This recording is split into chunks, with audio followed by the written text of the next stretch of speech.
सबसे पहले हम जो अमरनाथ यात्रा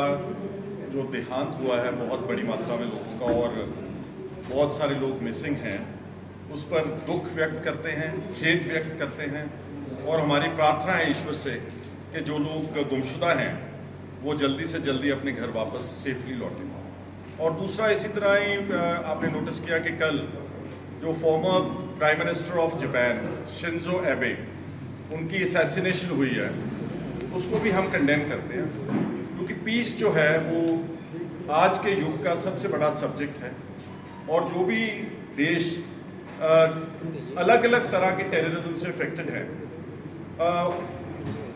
वो सब इस तरह की जो हरकतें हैं उनको कंडेम करते हैं और हमारा देश भी कर रहा है, हम सब लोग, हमारी पार्टी कांग्रेस भी इसको कंडेम कर रहे हैं। आज का जैसे बताया गया है कि आज हम बात करना चाहते हैं जो भारतीय जनता पार्टी जो एक राष्ट्रवाद के प्लान को लेकर के सारे देश में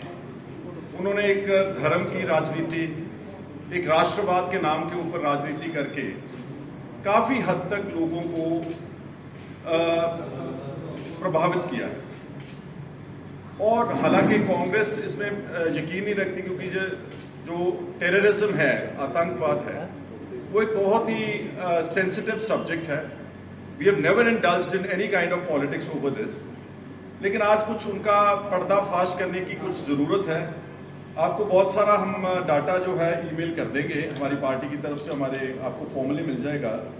लेकिन जो पिछले कुछ दिन पहले उदयपुर में जो कन्हैया लाल का बहुत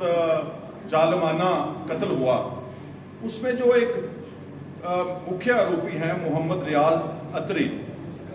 वो गुलाब चंद कटारिया जो अपोजिशन लीडर हैं राजस्थान में, ये मुख्य आरोपी उनके सन इन लॉ का एम्प्लॉय था और उसकी बहुत सारी तस्वीरें अपोजिशन के लीडर गुलाब चंद कटारिया जो बीजेपी है उनके साथ हैं। इसी तरह से आपका यहाँ पर जो लश्कर तौबा का जो पकड़ा गया पिछले दिन में तालिब हुसैन शाह, जिसके बारे में हमारी पार्टी के अलग अलग लीडर साहबान ने आपको खुलासा भी किया है, उनकी तस्वीरें अमित शाह के साथ और किस तरह वो बीजेपी की आईटी सेल के साथ कनेक्टेड थे। और ऐसे ही डाउन द लाइन हम आपको कम से कम 10 इंस्टेंसेस हैं पिछले कुछ समय से कि जहां पर तो बीजेपी को सूट करता है ऐसे टेरर लिंक्स पैदा करना, उनके साथ मिलकर के काम करना, उस वक्त राष्ट्रवाद इनको याद नहीं आता। लेकिन जब इलेक्शन आ जाती है, जब एक अपील करनी है लोगों को धर्म के नाम कर, जात पात के नाम पर जब प्रभावित करना है, तो फिर ये टेररिज्म और आतंकवाद एक बहुत बड़ा मुद्दा बीजेपी बनाती है। तो आज हमारा ये मानना है कि बीजेपी को एक्सप्लेन करना चाहिए कि ये जो हम 10 इंस्टेंसेस दे रहे हैं, जैसे अभी तालिब हुसैन शाह का बोला, या जो उदयपुर में कत्ल किया मोहम्मद रियाज अतरी का बोला, या इससे पहले इरफान खान जिसने अमरावती केमिस्ट को उमेश कोल्हे और जो इंडिपेंडेंट एमपी हैं नवनीत राणा, जिसके बीजेपी के साथ क्या संबंध है आप अच्छी तरह सारी बात समझते हैं, या उससे पहले तारिक अहमद मीर जो 2020 में वेपन्स हिजबुल मुजाहिदीन कमांडर नवीद बाबू के साथ तो ताल्लुकात थे और उनके ताल्लुकात कैसे बीजेपी के साथ थे। ये सारे इंस्टेंसेस बताते हैं कि BJP at its convenience is often found hand in glove with terrorists of this country. But when it suits their polity, they can very conveniently turn it around and make nationalism a very major big issue. After all, सारा देश nationalist है, जो इस देश से प्यार करते हैं, देशभक्त हैं, लेकिन केवल बीजेपी उनको इस तरह का जब पाठ पढ़ाती है, लेकिन दूसरे वहीं पर उन लोगों के साथ जो ताल्लुकात है, इसका पर्दाफाश किया और इसका बीजेपी को जो पिछले दिनों में इल्ज़ाम लगे हैं और बड़ा कंक्रीट एविडेंस आया है कि उनके ये जो लोग देश को तोड़ना चाहते हैं उनके ही आईटी सेल्स में काम करते हैं। और जिन लोगों की तस्वीरें आई हैं with various leaders, whether it's Gulab Chand Kataria or the honorable home minister of this country, they have to reply and clarify this position on this. इसके अलावा मैं ये कहना चाहता हूं कि ठीक है, बीजेपी ने पिछले 2 इलेक्शंस बड़े 2014 और 19 में एक नेशनलिज्म का और एक धर्म का प्लैंक बना करके जीते जरूर हैं, लेकिन एक बार ध्यान से देखें कि हम किन मुद्दों से जूझ रहे हैं। आज हमारे देश में अगर हम बात करें तो सबसे ज्यादा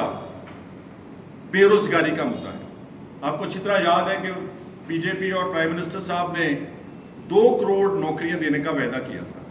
लेकिन 8 साल बीत जाने के बाद भी अगर आप गौर से देखेंगे तो बहुत ज्यादा बड़े पैमाने के ऊपर बेरोजगारी है। गवर्नमेंट सेक्टर में, जो गवर्नमेंट ऑफ इंडिया के सेक्टर है, अगर स्टेट्स की बात छोड़ दें, लाखों जॉब्स जो हैं वो हर लेवल के ऊपर खाली पड़े हैं, लेकिन उनको भरा नहीं गया। उल्टा कॉरपोरेट घरानों को सारी चीजें प्राइवेट करके, starting from your airports to railway stations to railway department as such, सारा कुछ प्राइवेटाइज करके जो स्कोप था, जो एक जॉब अपॉर्चुनिटीज गवर्नमेंट सेक्टर में मिल सकती थी हमारे नौजवानों को, वो सारी भी बीजेपी ने पिछले दिनों में खत्म की है। और इसी तरह प्राइस राइज, आपने कल परसों देखा कि एक ही झटके में 50 रुपए गैस सिलेंडर का कीमत बढ़ी है,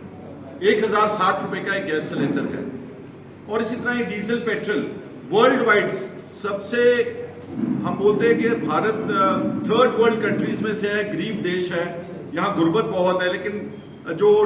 डीजल और पेट्रोल है, जो पेट्रोलियम प्राइसेस हैं, वो सारी दुनिया से सबसे ज्यादा है। और इसमें often we have been told कि 60% के करीब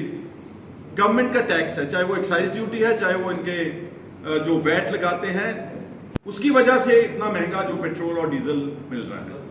और यही बीजेपी के लीडर्स स्मृति ईरानी जी, और जब ये ऑपोजिशन में थे, ये बहुत शोर मचाते थे कि इतनी महंगाई है, गैस की प्राइसेस इतनी होगी, सिलेंडर ऐसा हो गया, कितने प्रोटेस्ट इन लोगों ने लॉन्च किए पेट्रोल और डीजल को लेकर को। तो सिंबॉलिक प्रोटेस्ट, कभी उसके ऊपर चढ़ जाते थे, जो होते हैं कार्ट्स हैं, बुला कार्ट है, या जैसे गांव में हम बोलते हैं, गड्ढे के ऊपर चढ़ के ऊपर प्रोटेस्ट किया कि देखिए हमारी अब नौबत आ गई कि हम देश में तेल नहीं भरवा सकते। लेकिन वही गवर्नमेंट अब almost, if I am not wrong, ठीक है, कभी स्पेकुलेट करता है कीमतें, लेकिन 100 रुपए के करीब पेट्रोल की प्राइस पहुंच चुकी है इस देश में। 90% के करीब 90 जो है वो 90 रुपीज पर लीटर के पास पेट्रोल की कीमतें हैं। सो इस तरह की प्राइस राइज, इसकी कोई बात नहीं हो रही देश के, चाहे वो जो नेशनल हमारा मीडिया है, इलेक्ट्रॉनिक है, चाहे प्रिंट है, बेरोजगारी की बात नहीं हो रही। बातें जब भी होती हैं, जब इलेक्शन नजदीक आता है, तो कोई ना कोई मुद्दा बना करके, नेशनलिज्म का मुद्दा बना करके, कोई टेररिज्म का मुद्दा बना करके वोटर्स को जो है वो प्रभावित किया जा रहा है। इसी तरह मैं कहना चाहता हूं कि अगर आप अपने जो ग्लोबल इंडेक्स है हमारे यहाँ पर, जो अगर हंगर का ग्लोबल इंडेक्स है, which I'm quoting is international research bodies which are available on the Google as such, जो भुखमरी का हमारा ग्लोबल इंडेक्स है इंडिया का, वो अब 116 कंट्रीज में से 101 नंबर के ऊपर भारत है। 2 वक्त की रोटी नसीब नहीं है, जो पछड़े हुए इलाकों में जो लोग रहते हैं इस देश में, भुखमरी का जो ग्लोबल हंगर इंडेक्स है, out of 116 countries in the world, we are at the rank of 101। लेकिन वो कभी मुद्दा नहीं बनेगा देश में, और मुद्दा दूसरा ही रहेगा, जैसे मैंने पहले बोला है। सिमिलरली आप यहां बात करते हैं, अब विश्व में इंटरनेट का युग है, सबको फ्रीडम है, और हमारा फंडामेंटल राइट जो कॉन्स्टिट्यूशन में हमारे को प्रोवाइड किया है, right to freedom of speech. लेकिन अगर आप फ्रीडम ऑफ स्पीच का इंडेक्स देखेंगे तो जो नीचे वाले 17 मुल्क हैं, the 17 countries from below,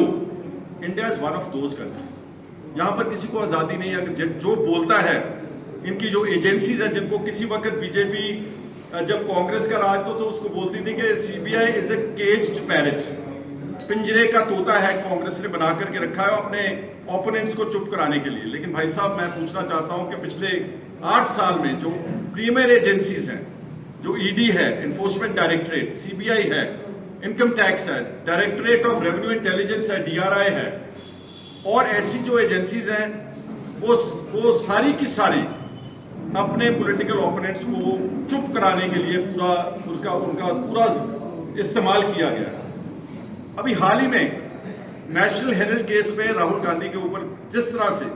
continuously ED has been summoning him for at least about 1 week और 12-12 घंटे की क्वेश्चनिंग हो रही है। और ईडी जो है, जो असल में इकोनॉमिक ऑफेंडर्स हैं, जो इस देश को लूट रहे हैं, बड़े बड़े इन्हीं के कॉरपोरेट घराने हैं, अडानीज और अंबानीज, जिन्होंने कितने लाख करोड़ रुपए इस देश के जो उनकी देनदारी है उनकी तरफ ईडी कभी किसी ने को ध्यान नहीं किया। और यहां तक के विसल ब्लोअर्स हैं, आपने देखा कि आप ही के मीडिया से कंसर्न मोहम्मद जुबैर को, just because he is a whistleblower, just because he is highlighting the atrocities in the media against the establishment, उनके ऊपर कैसे मुकदमे बना करके। अभी इससे पहले जो लोगों ने गुजरात का और जो राइट्स का इशू उठाया था, जो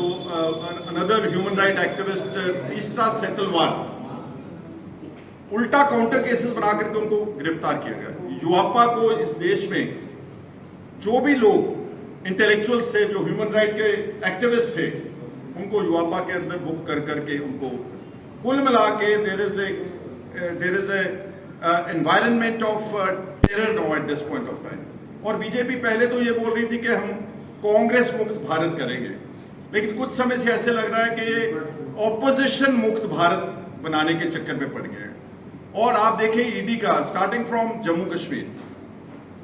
राइट डाउन टू तमिलनाडु की बात कर लें,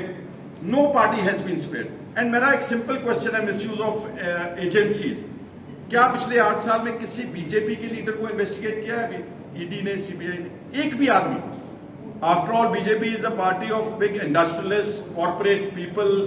and eminent businessman in this country, लेकिन एक भी आदमी को, एक भी बीजेपी के लीडर को इन एजेंसियों ने पिछले 8 साल में कहीं तहकीकात नहीं की है, which shows how these agencies have been misused and how they have been misused to settle personal political scores, to intimidate their opponents and try to create a situation in India where nobody can have the freedom to speak.